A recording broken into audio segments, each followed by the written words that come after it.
Hello and a very warm welcome back to the garden.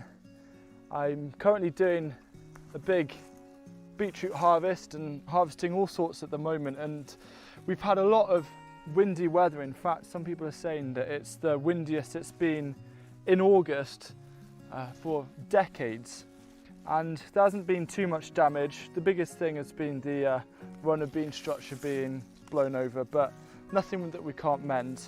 And recently I've done a video about how to get more out of your harvests, but today I wanted to make a video about how we managed to make this year the most productive year yet, and what I think are the 7 instrumental skills that have really contributed to that.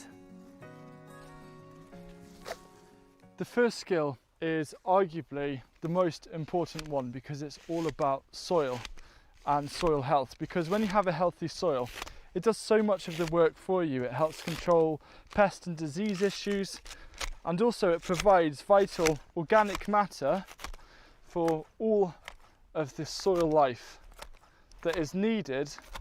And it really does, when you have a soil that is so full of life, it helps the plants uptake nutrients. And one of the easiest ways to improve soil health is to use a technique that I'm doing at the moment, which is just chop and drop, where you get your organic matter and you break it up into smaller pieces, and you kind of just spread it over the surface of the soil, and this will break down a lot quicker than if you put it directly into a compost bin, and provide that organic matter that's really going to help your soil life. There's also another really easy way to build soil health, and it's as you're clearing space. And what we want to do is remove all of the growth at the top, which you can of course chop and drop right there, but try and leave the roots in the ground wherever possible, because roots are the key food source for all of your microorganisms. And if there's always going to be roots in the ground, there's always going to be a food source for them. So you can do a kind of a double whammy, where as well as clearing and just leaving the roots underneath, you can then come back once it has been cleared and chop and drop all of this material back over the top, and that is the easiest way to build a healthy soil. One of the easiest ways to get bigger harvests from your garden, especially over the long term, is to make note of everything that goes well in the garden. So for example, you can write down the best performing varieties, particular planting dates that you found work better than others, also the spacings in between plants. Perhaps you find that growing them closer together ends up in providing more food. Also time-saving methods, things that you do that have perhaps shaved off 30 minutes that you can then invest somewhere else in the garden. And finally, those surprises where you think, oh, I've got to do that again. These kind of successes can then help guide you as you do your planting plan. For example, this year, parsley intercropped with runner beans did particularly well. And also, these runner beans were planted 2 weeks after all of the others, but they've actually overtaken them and are providing the best crops for us. And I think the reason why is because we've grown them up this IBC tank, which acts as a heat storage. So I'm going to then add that to my notebook as something to do again next year, because of just how effective this is. If you really start to record all of these positive successes and things that you've noticed that have led to bigger yields, then over time your garden is naturally going to become more productive. And this really does link in with the observe and interact skill. And you can check out this video to find out a little bit more about how this works. Another simple skill that has been key over the last few seasons that involves a notepad is by creating impact lists, and these have been game-changing for me. An impact list is simply a to-do list, but of jobs that are going to create the biggest impact in terms of giving you the biggest yields and harvest and productivity. So every time I go up into the garden, I like to think about what are the key jobs that are going to give me the biggest returns over a set period of time. For example, for now, I'd avoid weeding. That isn't that much of an impact because I'd rather focus my time on transplanting the rest of the leeks, which are going to result in higher yields in comparison to doing a bit of weeding. One of the simplest skills that absolutely any gardener can do is multi-sowing, and it's been made popular by Charles Dowding, and it's popular for a reason because it is so effective. The thing that I love the most is the fact that you don't need to waste any seeds. You just plant them in individual modules, transplant them, and let the plants grow apart from each other. And what this means is that if you only have limited space, you can grow a lot of plants, and it's a highly productive way of being able to grow a lot of things. Also, it means that you can start plants and seedlings off indoors, and you can transplant them after you've taken out another crop, such as utilising succession planting. And there are 4 key crops that I like to multi-sow. The first are obviously beetroot, radish as well is super effective, and turnips, any kind of veg like that, including swede. And I also find that multi-sowing peas is also super effective.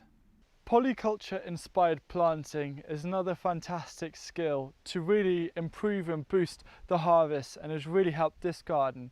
The first thing about polyculture planting is that whole idea of diversity, which I covered in the pest control video, because if you have lots of different things growing, it's harder for pests or disease to take over, and as a result, you're going to lose less crops. But the other thing is that polyculture really makes use of the space. So rather than having just one crop, polyculture looks at the different levels and gaps in between. So around the sides I can grow things like radish and beetroot, and then you've got the different kind of layers and heights. So we've got the tall runner beans, and then we've got other, lower layers like the kale, and then underneath the runner beans we've got things like parsley. So rather than just having a few different crops, with polyculture and intercropping, we can use different space and different heights to our advantage to fit in more harvests. And without using polyculture, we'd just be missing out on opportunities to grow more food in the same space. The skill that I've been using a lot of, especially this year, and always gets me the most excited, is experimenting and not worrying about what the result is, so kind of throwing away the rule book and seeing what happens. I'll just give you a quick example here. This is a trombone squash, and it was this poor, sad looking thing, and I decided just to stick it in the corner of this raised bed to see what happens. Didn't expect much, but as you can see now, there are loads of fruits that have appeared, and it's looking really productive. So it's quite a shock. But had I not thought to put the squash at the corner of this bed, I might have really missed out on a lot of harvest here. And the second thing, just a quick side note, is that this is being grown in wood chips, and wood chip isn't really recommended as a mulch in the UK, mainly because of the slug issues. But it's worked really well this year and in other beds as well. So it's really good to know that. And again, this is just throwing away the rule book and testing for ourselves, because every single garden is slightly different, and some things might not work well in one position and work really well in a different position. Perhaps the biggest success from experimentation in this garden is just forgetting and throwing away the idea of crop rotation unless there is an issue like a soil-borne pest or a disease. The issue with crop rotation is that it's really limiting. So if you say grow one thing, you only have a limited number of plants that you can choose from to replace it. But if you forget about this, you actually have so much choice and flexibility. So for example, this bed was broad beans earlier this year, and the first thing that I've done is I planted more beans to follow them. And yes, I've got the leafy greens, which makes sense after broad beans, but I've also got things like beetroot and courgettes, which don't strictly follow the crop rotation of legumes. And had I not been following it, I wouldn't have been able to plant out these spare plants, and then I could have lost some productivity. The only way though for this to work well in terms of ignoring crop rotation is by focusing on soil health, and the tips in the first skill do that for you. And the final skill is a really simple one that you can just do year after year, and that's about adding some TLC to your raised beds towards the end of the growing season, ready for autumn and winter. So what I've done here is I've covered this raised bed with about 1 inch or 2, so 2 to 5 centimetres of compost, and then at the moment there's black plastic. Now I usually wouldn't recommend black plastic, but we're using it because we have this material available, but you can use cardboard or compost instead. I've actually done a video on Patreon about why I'm already starting to put beds to sleep for autumn and winter in August, which shows a little bit more detail behind my thinking of that, so you can check that out. And there's loads more videos on there as well of other parts of the gardening and the behind the scenes. But there are just so many benefits to covering your raised beds like this. The first thing is that you're adding the organic matter. The covering stops any weeds from growing through, which means when it comes to spring, all you need to do is remove the covering or remove the top, and it's ready to plant straight into, which is exactly what you need after you've been waiting all winter to start some gardening. This skill is kind of the foundation skill that keeps this whole garden maintained, and it is something that I absolutely do every year. And stay tuned for a video later on in autumn where I'll cover this in a lot more depth and detail. So there we have the 7 skills that I think have made the biggest impact on helping this garden to become more productive. And I'm just harvesting some green coriander seeds to dry and also to use fresh in cooking, which is also a result of experimentation and just letting things go.